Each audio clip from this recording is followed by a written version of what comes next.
Whatever you do it carefully.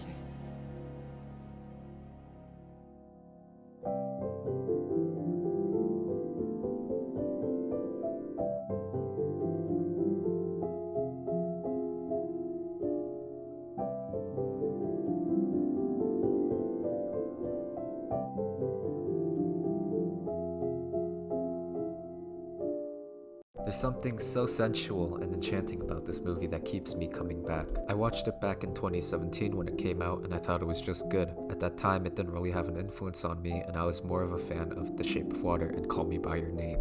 Now I've watched this film around 4 times over the course of 2 months and it's gotten better after every rewatch. The strength in this film lies in the strong performances and characters. Daniel Day-Lewis is amazing as always. Like most of his characters, Reynolds Woodcock is very layered and complex. He essentially hides his character throughout the film and only learns to let go of his insecurities by Alma, a bubbly and animated waitress he finds at a restaurant near his country home. This juxtaposition of characters is the foundation of the film and what makes it so interesting. One of my favorite scenes of the film is during a wedding party where the bride who's wearing Reynolds' dress passes out because she's drunk as hell. We see Reynolds watching from a distance, seething with anger and hatred. You know how badly he wants to take it back, and eventually he does, but not of his own accord. Instead, Alma takes the initiative and encourages him to act on his impulses. This leads to one of my favorite payoffs in film history as we get the first on-screen kiss 56 minutes into the film.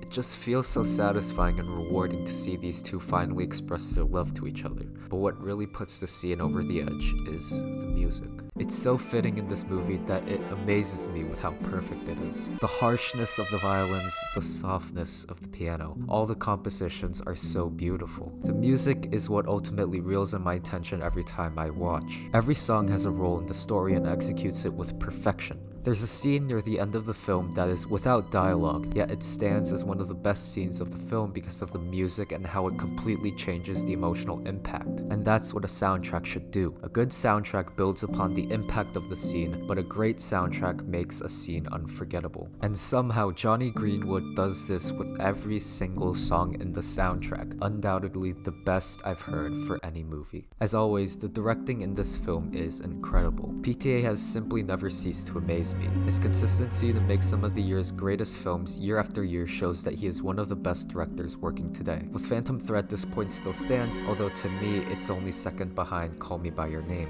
Something that surprised me though with this film was the humor. This is a surprisingly hilarious film, one that gets funnier every time I watch it. There's a scene where Alma tells Reynolds that she loves him and he just casually stands there and says, "Yes, but what is this?" There's, of course, chic? Oh, don't you start using that filthy little word, chic.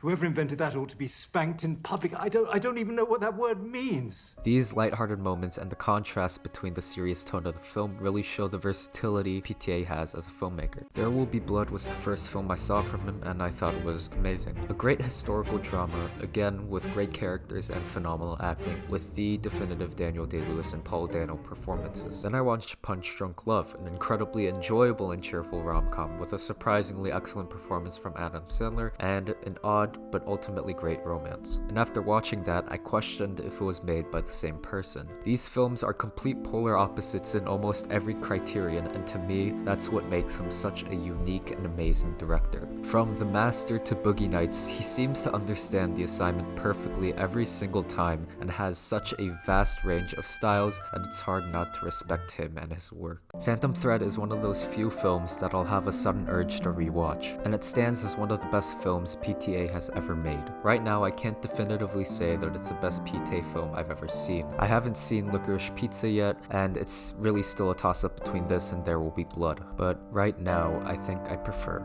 Phantom Thread.